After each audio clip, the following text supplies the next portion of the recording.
curcuma. Bonjour et bienvenue dans Bouge ton curcuma, un podcast qui vous donnera, je l'espère, l'envie de bouger, changer et reprendre votre santé en main. Je suis Cindy et chaque semaine, je vais aller à la rencontre de professionnels de la santé complémentaire, de personnes ayant entrepris des changements dans leur mode de vie ou de tous ceux qui œuvrent pour un mode de vie plus sain. Nous parlerons de résilience, de santé, de bien-être et de tout ce qui peut nous donner l'envie de bouger. Il n'y a pas de vérité absolue ou de chemin tout tracé. Chacun doit trouver et façonner son propre parcours pour répondre à ses besoins. Bouge ton curcuma. Certains me connaissaient avant que je ne lance ce podcast, mais pour ceux qui m'ont découverte grâce à lui, peut-être ne savez-vous pas que je suis en parallèle la créatrice d'une gamme de granola, le Curcunola. Un granola au curcuma dont j'ai élaboré la recette pour qu'elle soit saine, digeste, sans gluten, cuite à basse température et peu sucrée. Alors, pour fêter l'arrivée de ce beau printemps, j'avais envie de vous proposer de bénéficier de 10% de réduction sur l'ensemble du site curcumabox.com grâce au code Bouge ton curcuma. J'espère que vous prendrez plaisir à déguster ce granola autant que j'en ai à le réaliser. Très bonne écoute. J'ai le plaisir d'interviewer Sophie Keller, qui est astrologue. L'astrologie souffre à mon sens de beaucoup de méconnaissances. Il ne s'agit pas simplement de lire son horoscope du jour dans un magazine de mode et de ne s'attacher qu'au folklore de la pratique, qui est en réalité beaucoup plus rationnel dans cette quête d'évolution de la conscience. Il s'agit de révéler son potentiel et de ne plus avancer à contre-courant. Une véritable alliée de notre développement personnel. Sophie nous en dit plus sur cette pratique passionnante. Bonjour Sophie. Bonjour Cindy. Alors est-ce que tu peux nous en dire un peu plus sur toi ? Avant d'être astrologue, j'ai eu un parcours complètement différent, très académique, très cerveau gauche. À la base, je suis juriste, donc 5 ans de droit, et puis tout un parcours dans le monde politico-institutionnel. Voilà. Très marqué par la politique, l'administration. Tout en parallèlement en m'intéressant énormément au développement personnel, consultant à titre personnel pour essayer de comprendre quelque chose à ma vie. Et donc j'ai beaucoup consulté d'astrologues, j'ai beaucoup consulté de psy, j'ai beaucoup consulté de thérapeutes. Et puis jusqu'à ce qu'en 2011, qu'à ce moment-là, j'ai passé un concours au Sénat pour passer côté administration. Concours que j'ai eu par miracle, on va dire. Et à ce moment-là, donc quelques mois après, au moment où je rentre dans l'administration, je me suis dit il faut absolument qu'en parallèle, je fasse des choses pour donner du sens à ma vie et aussi en complément d'une activité professionnelle qui ne demande pas nécessairement en fait cela, qui demande plus d'être dans l'exécution donc de process mis en place et surtout de pas réfléchir, pas trop réfléchir à soi-même. Donc, j'ai eu besoin de ça, c'était très important et donc je me suis formée à l'astrologie pendant 4 ans, mais sans me dire je vais devenir astrologue. Puis la vie a décidé pour moi qu'il en serait autrement. C'était juste à la base pour ajouter une corde à ton arc ? Non, c'était pas vraiment ça. C'était vraiment parce que c'était pour mieux me connaître, c'était par intérêt. J'avais envie de faire des choses qui nourrissaient mon esprit et mon âme. Mm-hmm. Quelles expériences finalement t'ont amené à l'astrologie ? C'est une expérience fondatrice. C'est un événement dramatique, mais voilà, il y a des expériences, je dirais, initiatiques, des épreuves initiatiques dans la vie. Donc là, je parle d'un accident de voiture grave qui a eu lieu quand j'avais 19 ans.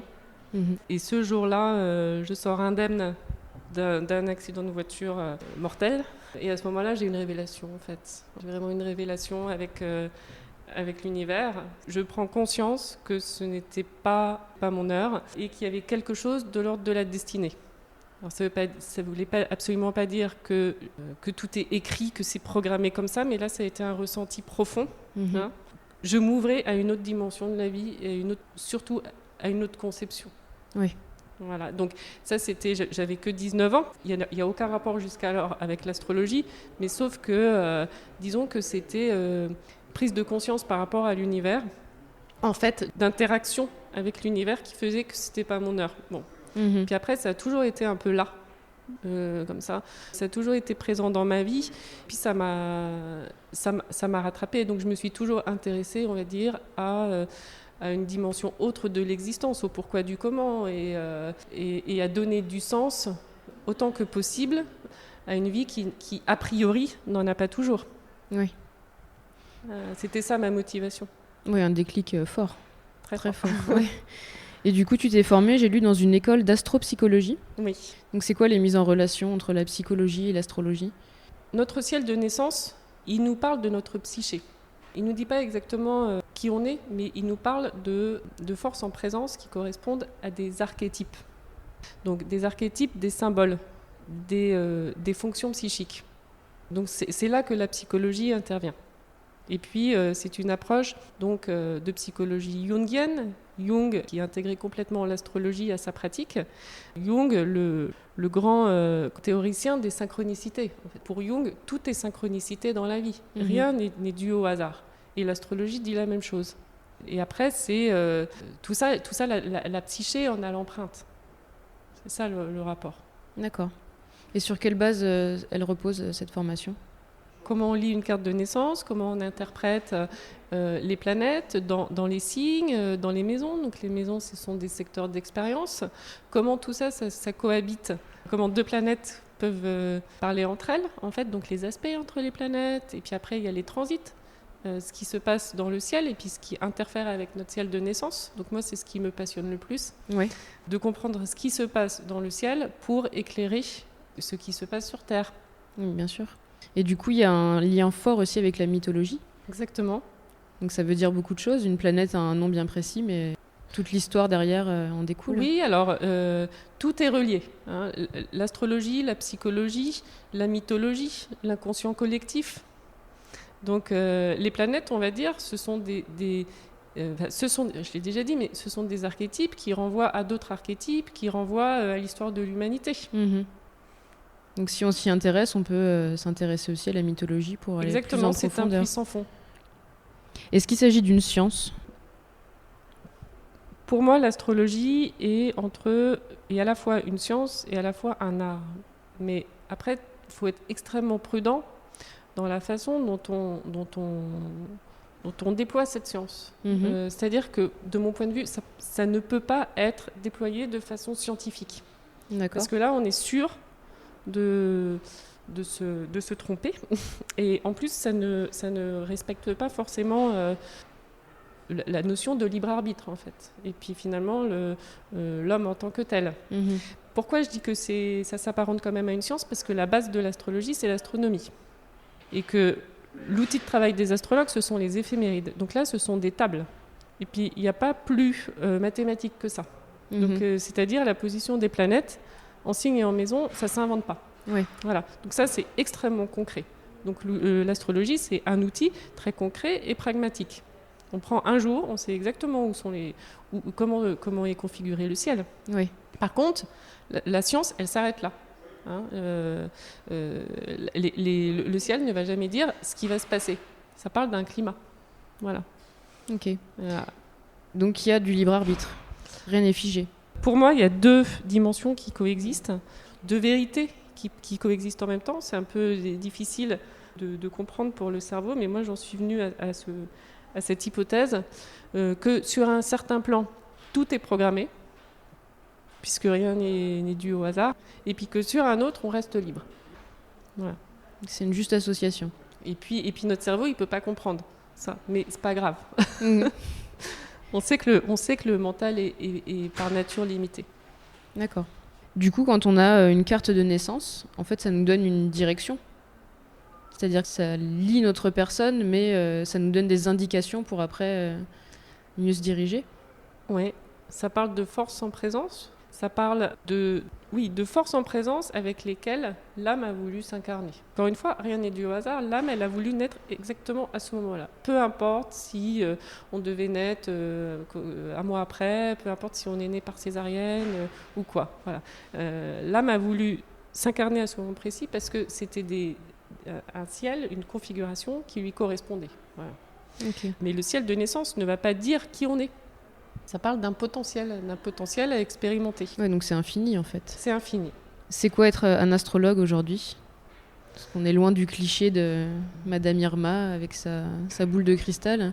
Je pense que c'est de pouvoir décrypter les grands courants qui sous-tendent le monde en toute humilité, hein, mais c'est de pouvoir donc décrypter une météo astrale, donner des clés aussi de compréhension aux personnes et les aider sur leur chemin. Parce que le monde va extrêmement vite. Il n'y a jamais eu autant de personnes en quête de sens. Puis plus ça va, plus l'homme est libre. Alors on va dire que d'un certain côté, non, qu'il est asservi. Mais de l'autre côté, il n'y a jamais eu autant de conscience.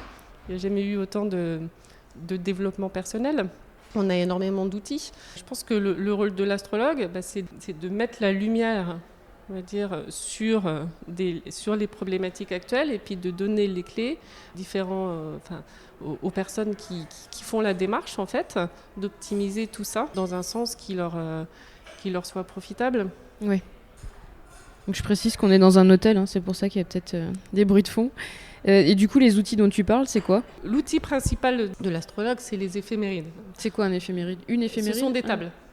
Ce sont des tables de la position des planètes en signes, dans les signes. Voilà. Okay. Et ça, c'est établi pour des centaines et des milliers d'années.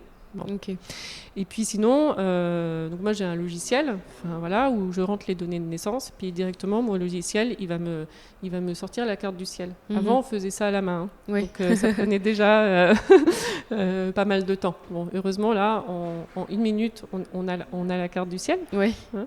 Bon, mais à partir de là, je veux dire, n'importe qui aujourd'hui peut aller sur internet, taper ses coordonnées de naissance et avoir sa carte du ciel. Oui. Et on peut rien y comprendre. Voilà. C'est ça, il faut l'interpréter. Voilà. Donc après, les autres outils de l'astrologue, ça va être les grilles de lecture. Hein, c'est l'interprétation. Et ça, c'est propre à chaque astrologue. Je dirais que ça ne s'apprend pas forcément. Donc c'est un mélange de connexion, d'intuition. Et puis après, en mettant vraiment...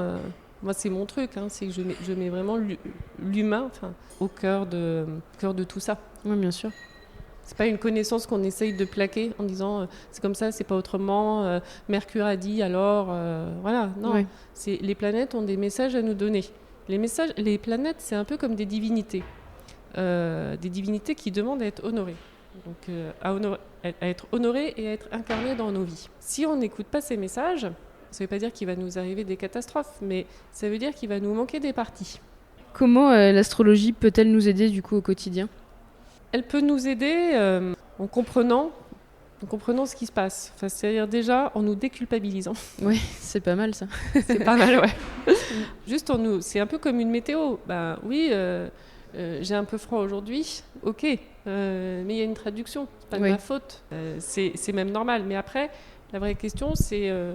alors là c'est très schématique ce que j'ai dit, mais c'est plutôt pendant des longues périodes. Ça, c'est l'intérêt de l'astrologie qui dit de environ telle date à telle date, il va faire l'enjeu du moment. Il faut se responsabiliser, il faut structurer sa vie, il faut se positionner. Bon, donc là, quand on a l'enjeu en tête, c'est beaucoup plus facile d'aller dans ce sens-là. Et puis très vite, on comprend que si on rejette ça, et c'est très souvent le cas, puisque on a tendance un petit peu à s'opposer naturellement à ce qui nous est proposé, ça va être dur. Et puis le fait d'avoir cette information, on va le vivre autrement. En fait, c'est un outil de connaissance de soi. Ouais, outil de connaissance de soi, mais pas que. C'est un outil aussi de connaissance des autres. C'est important dans la relation au quotidien ? La relation à l'autre, à soi-même. Oui, alors là je vais reprendre un peu de la psychologie jungienne.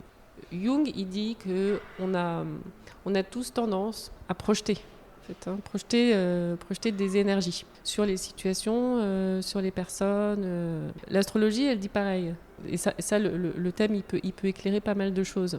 Donc aussi, vivre en conscience et en se disant, ok, là je vis une situation désagréable, en fait telle personne me confronte ou telle situation, et en fait, oui, mais ça correspond à des passages planétaires. Donc en fait, la leçon, elle est assez claire. La leçon, c'est qu'il faut intégrer en nous les forces que l'on rencontre à l'extérieur. C'est vraiment cette idée, de la même façon que tout ce qui est en haut est en bas, tout ce qui est à l'extérieur est à l'intérieur.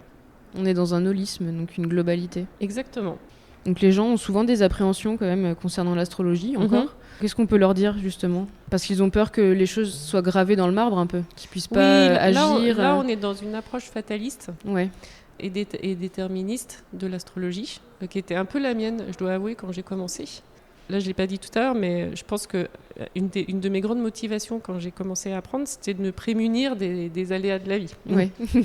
C'était de contrôler un peu plus, puis donc du coup d'identifier les personnes, les périodes où je ne prendrais pas l'avion, ce genre de choses. Bon. Alors la vie, les événements à cette époque-là, quand j'ai étudié l'astrologie, ça a été très très net, ça n'arrêtait pas de me confronter. Voilà. J'étais tout le temps confrontée à mes plus grandes peurs, à mes plus grandes angoisses. Tout ça pour, d'une certaine façon, déprogrammer mes croyances concernant l'astrologie. Bon. Donc aujourd'hui, j'ai une toute autre approche. Voilà. Il n'y a pas de bon et il n'y a pas de mauvais transit. On ne voit pas la mort, on ne voit pas la maladie, on ne voit pas les accidents, etc. Ouais. Bon. Quand il se passe des événements, c'est vraiment la dernière partie. Avant qu'il se passe des événements, il y a plein de choses au niveau symbolique qui se passent, il y a plein de choses au niveau psychologique. Donc effectivement, on peut voir dans des transits, on peut voir dans des transits par exemple de mort. Ok, on voit que ça véhicule quelque chose de très mortifère, d'anxiogène et tout ça, avec la nécessité de transformer, de déprogrammer des choses. Mais c'est une mort symbolique. Et il faut passer par là, parce que sans mort symbolique, il n'y a pas de vie possible. Oui, donc les gens en ont peur, mais c'est parce qu'ils ne savent pas ce que c'est.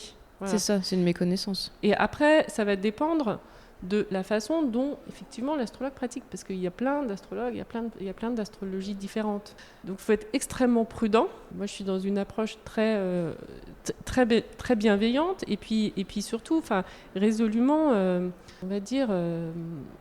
oui, il n'y a pas de bon et de mauvais transit. Donc, à la limite, je vois un truc très confrontant, très difficile, et pour avoir vécu des choses comme ça, moi-même, à titre personnel, je me dis chouette, c'est une énorme chance. Oui. Et la chance, c'est que justement, elle vient me voir justement à l'aube de ces transits hyper difficiles. C'est génial parce qu'elle va le vivre en conscience. Elle va pouvoir agir. Voilà, le mot-clé, c'est la conscience. Oui, bien sûr. Donc il s'agit clairement d'une pratique bienveillante visant à potentialiser notre vie. Oui. Oui, je confirme. Donc on entend beaucoup parler d'holisme, du fait qu'on fait partie d'un tout. L'astrologie s'inscrit parfaitement dans cette démarche de globalité. Est-ce que tu ressens un regain d'intérêt, toi, pour l'astrologie en ce moment ? Ah oui, complètement. Moi, quand j'ai commencé début 2015, alors déjà je commençais, mais sinon, fallait quand même pas mal se justifier, Oui. on va dire. Enfin, ça n'allait vraiment pas de soi. Et aujourd'hui, on sent qu'on n'a plus besoin de démontrer ça. C'est ça. Il y a vraiment une prise de conscience au niveau collectif que le macrocosme et le microcosme sont reliés. Hein. Ça, c'est intéressant pour vous, du coup. Oui, c'est-à-dire qu'on est sur quelque part les interrogations. Enfin, il y a un phénomène cosmique qui explique ça. Déjà, on est dans l'air du temps, donc Oui. on est synchronisé par rapport aux demandes. Et puis c'est vrai qu'il y a eu une accélération très très très nette, vraiment depuis un an. Et là, c'est crescendo, mais c'est vraiment à l'image de ce qui se passe au niveau du monde. Donc il y a un changement de paradigme très très palpable en ce moment, qui fait qu'on change de niveau vibratoire et chacun cherche sa place, donc dans sa vie, dans l'univers, dans sa relation aux autres, au monde, avec aussi cette éthique, ce besoin de servir aussi l'humanité dans son ensemble à travers ces petits actes du quotidien. Comment t'expliques ce changement de paradigme au niveau de l'astrologie, du coup ? Au niveau de l'astrologie, c'est assez technique. C'est assez technique, mais il y a des forces en présence qui sont à l'œuvre depuis 2008, qui transforment les systèmes existants. Et puis là, donc, il y a une montée en puissance de ces dernières années pour, quelque part, j'emploie des mots forts, mais de destruction des anciens systèmes, parce que le nouveau veut s'installer. Hein. Et puis donc c'est les planètes du transpersonnel qui sont à l'œuvre.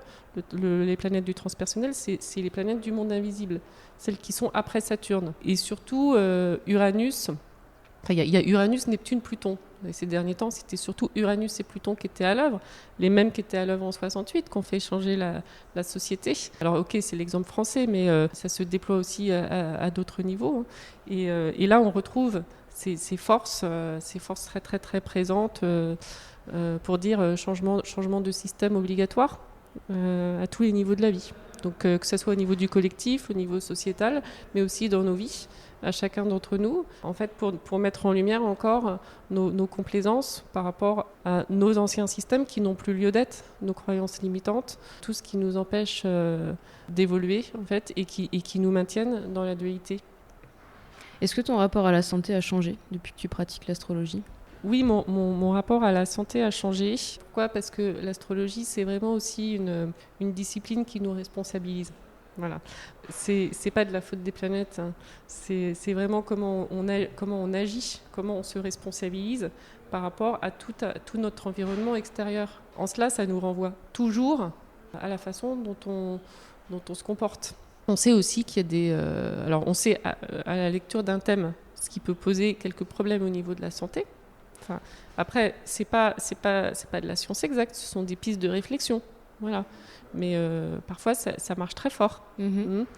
Chaque signe a un petit peu des organes qui lui sont associés avec c'est souvent ces organes-là qui sont sensibles à certaines choses. Donc ça donne des pistes de réflexion pour compenser en conscience. Voilà. Si on a beaucoup de feu, si on a beaucoup d'un élément, eh bien, c'est bien d'aller chercher d'autres éléments pour rééquilibrer. Toujours cette notion d'équilibre dans l'astrologie. Donc rééquilibrer en conscience et puis être aussi vigilant par rapport à certains transits que l'on rencontre. On sait qu'ils vont être fatigants, on sait qu'ils vont être éprouvants. Et puis donc de vivre ça en conscience, en prenant ses responsabilités quand il faut, et puis en compensant et en se faisant du bien. Ça, c'est aussi ce qu'elle demande. Oui. C'est quoi pour toi la santé ?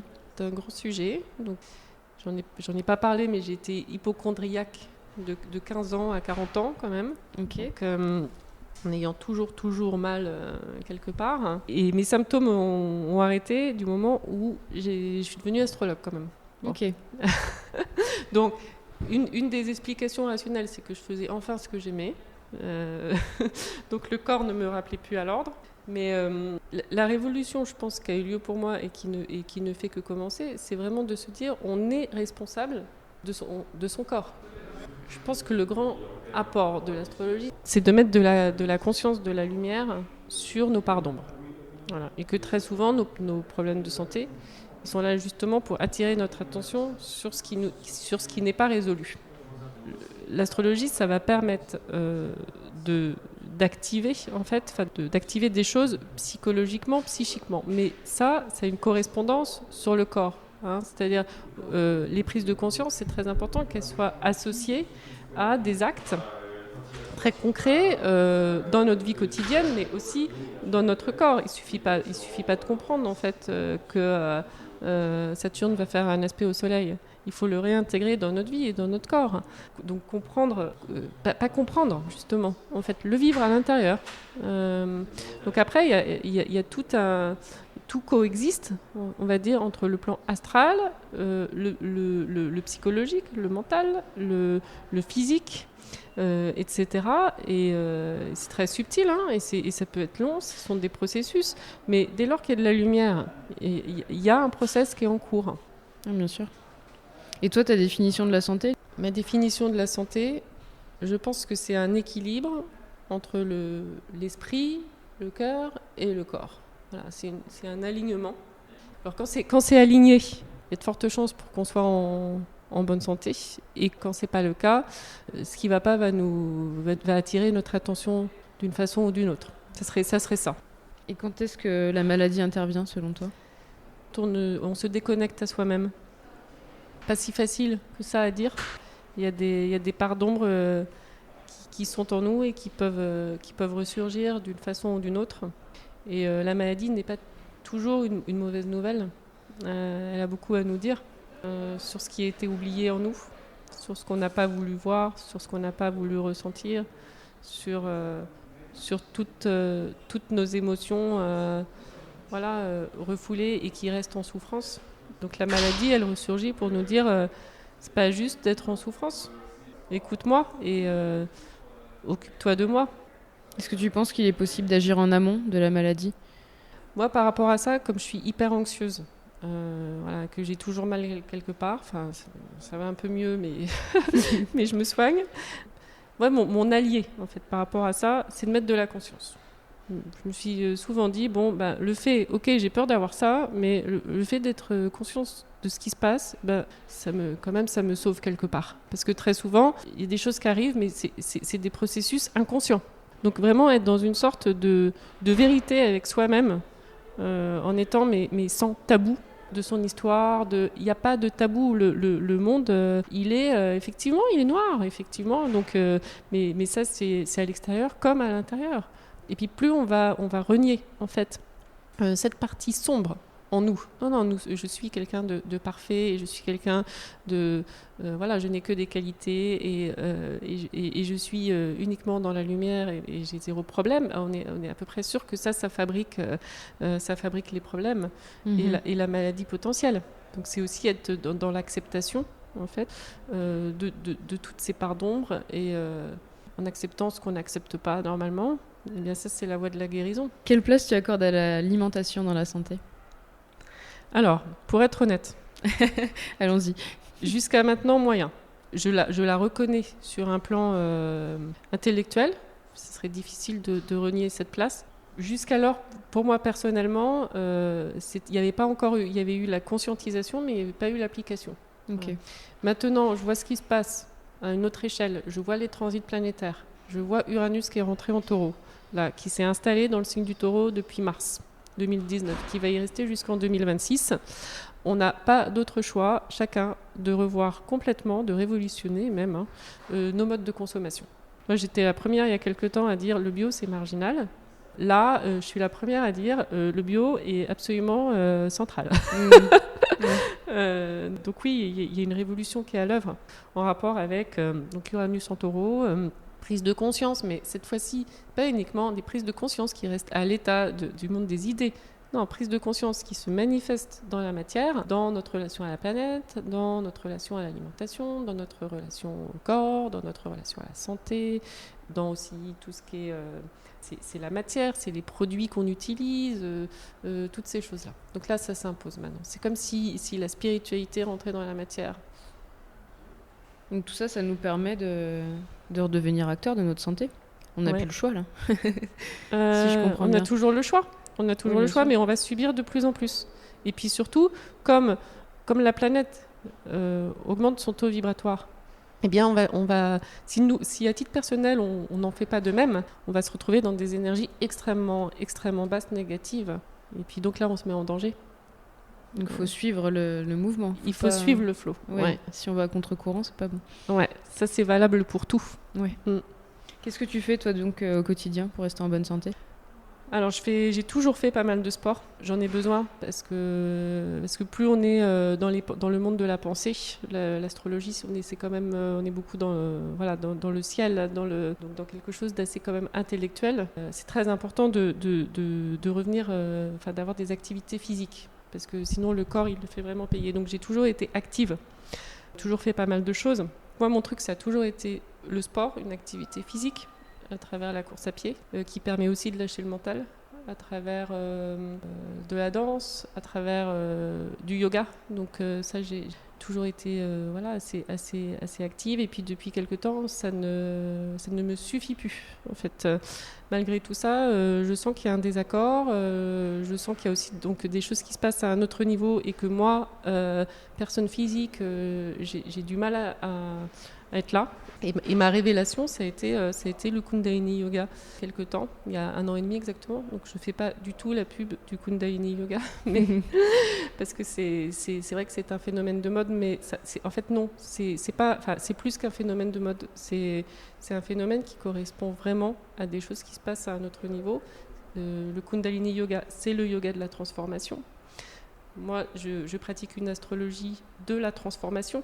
C'est pas une approche qui est axée vraiment sur les caractères des personnes, sur leurs traits de personnalité. C'est plutôt une approche qui est axée sur les processus de transformation à l'œuvre pour aider les personnes à vivre davantage en conscience et davantage à optimiser leur potentiel. Et donc, moi, quand j'ai découvert cette pratique, J'ai découvert ça avec énormément d'intérêt et puis je suis allée de révélation en révélation en fait. C'est-à-dire qu'on peut vraiment, grâce à cette pratique, j'arrive à avoir des corrélations entre les fameux archétypes dont on a parlé et puis ce qui se passe dans le corps. Donc ça m'aide non seulement à être en forme, mais ça aide à me transformer avec le monde qui se transforme en même temps.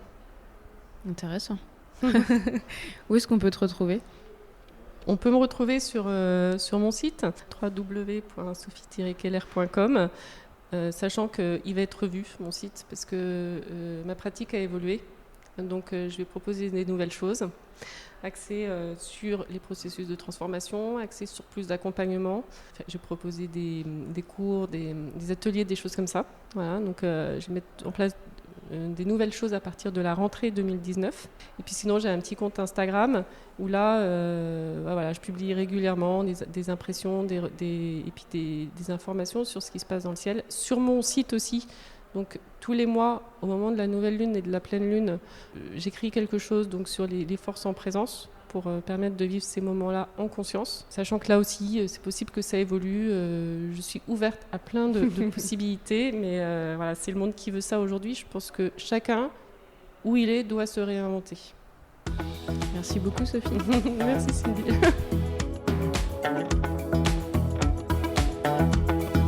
Bouge ton curcuma. Merci d'avoir écouté cet épisode. N'hésitez pas à laisser un commentaire ou des étoiles sur Apple Podcast et bien sûr à partager. Je vous retrouve sur curcumabox.com avec le code Bouge ton curcuma pour bénéficier de 10% sur l'ensemble du site. À bientôt.